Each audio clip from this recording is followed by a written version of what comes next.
Mes chers frères et sœurs, paix et bien dans le nom de notre Seigneur Jésus-Christ. Une seule chose je nous propose aujourd'hui pour notre méditation. Prions plus pour ceux et celles qui pensent que la moisson du Seigneur leur appartienne. Dans la première lecture, le prophète Isaïe nous révèle l'étendue de la mission de celui qui viendra, le Messie. Peuple de Sion, toi qui habites Jérusalem, tu ne pleureras plus. À l'appel de ton cri, le Seigneur te fera grâce. Dès qu'il t'aura entendu, il te répondra.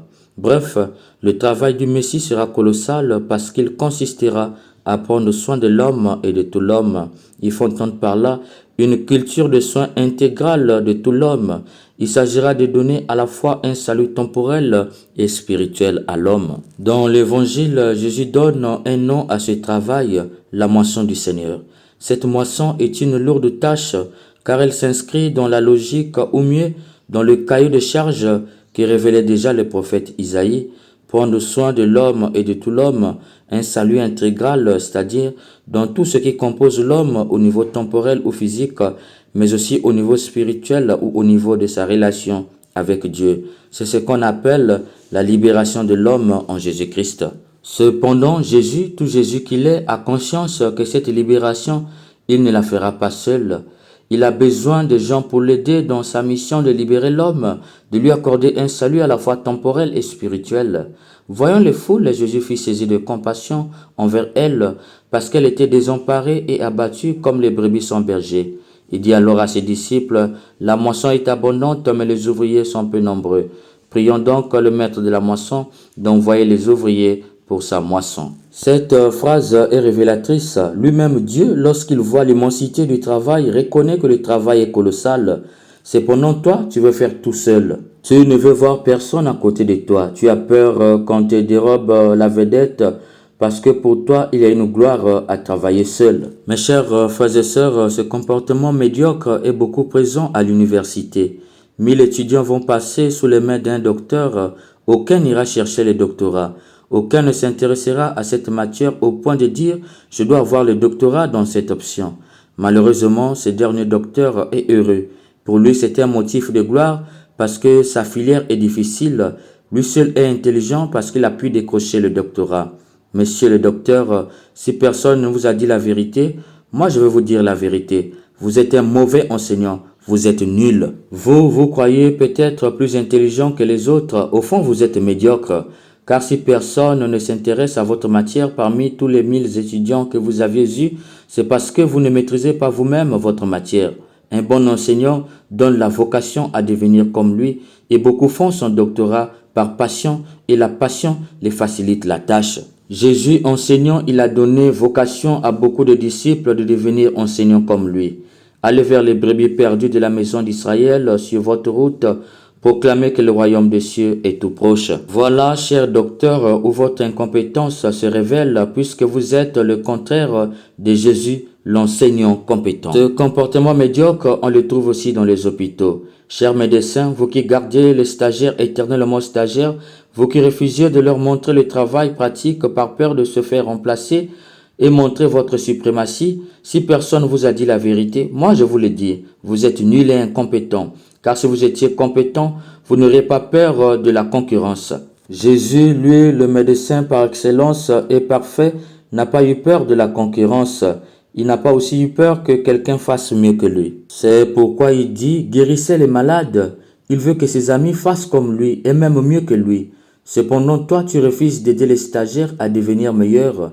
Peux-tu prendre soin de tous les malades dans les hôpitaux?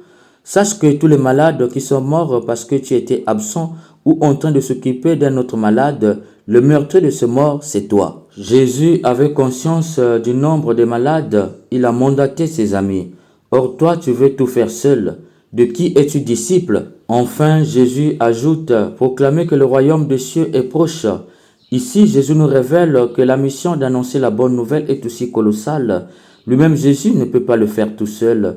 Il va choisir les apôtres pour les incorporer dans sa mission d'enseigner, sanctifier et gouverner. Malheureusement, toi, tu crois que tu es plus sage que Jésus. C'est toi qui séjournes le maître de la moisson. C'est toi qui choisis les ouvriers. Même les ouvriers que Jésus lui-même a choisis, toi tu te tapes l'audace de dire, celui-ci n'y entrera pas parce qu'il n'est pas de ton pays, parce qu'il n'est pas de ton ethnie, parce que sa tête ne te plaît pas, parce qu'il viendra prendre ton poste. Tu es prêt à toutes sortes de mesquineries, de fausseté sur les innocents, parce que tu veux les écarter dans les champs auxquels tu n'es ni de près ni de loin le propriétaire.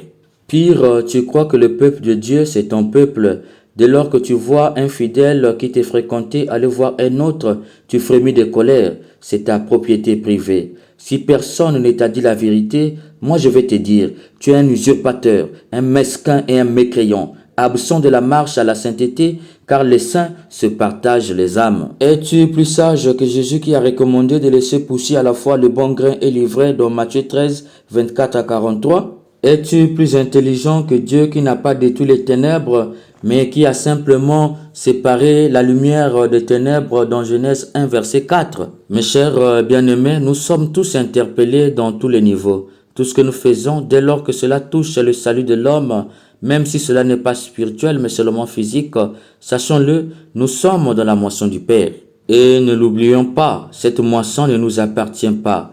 Même si c'est en votre nom, dès lors que cela répond aux besoins des hommes, c'est la moisson du Seigneur.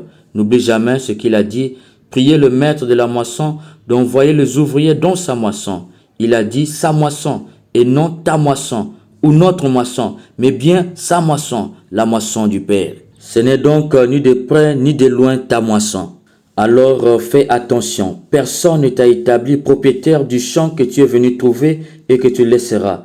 Si tu veux faire partir quelqu'un de la boîte, donne-toi les vraies raisons, qu'il ou qu'elle prouve à 95% avec répétition qu'elle ou qu'elle ne peut rester dans la boîte. Mais si tu t'arroges une place qui ne t'appartient pas, tu te joues le propriétaire de la moisson parce que tu veux rester seul, parce que tu veux construire ton empire, parce que tu as peur d'être relégué au second plan, parce que tu as peur de la concurrence. Sache que le propriétaire te fera comprendre un jour que tu as été appelé pour travailler comme les autres de la moisson et non pour être chef de la moisson qui ne t'appartient pas. Peu importe l'étendue de ton pouvoir, tu restes et tu demeures un travailleur au même titre que les autres. C'est pourquoi Jésus l'avait bien compris, d'où il nous invite tous à être des serviteurs. N'oublie jamais que tu es un serviteur. Tu es appelé à travailler dans un champ qui ne t'appartient pas. Tu n'es pas le propriétaire et personne ne t'a établi comme le propriétaire de ce champ, de cette moisson qui ne t'appartient ni de près ni de loin. Et vous qui décidiez que le monde est trop peuplé, il faut réduire la population. Est-ce votre monde qui vous a établi propriétaire de ce monde que vous êtes venu trouver et que vous laisseriez? Qui vous a donné l'ordre de choisir qui vivra ou ne vivra pas? Esprit faux, esprit satanique, ce monde ne vous appartient pas. Peu importe l'étendue de votre richesse ou de votre pouvoir, ce monde appartient à Dieu et vivra celui ou celle que Dieu accorde le souffle de vie. Ce n'est pas vous de décider qui vivra ou ne vivra pas. Prions, chers bien-aimés, pour que Dieu non seulement envoie les ouvriers dans sa moisson, mais plus qu'il convertisse le cœur de celles qui pensent que la moisson du Seigneur, c'est leur champ de cacao ou de manioc. Amen.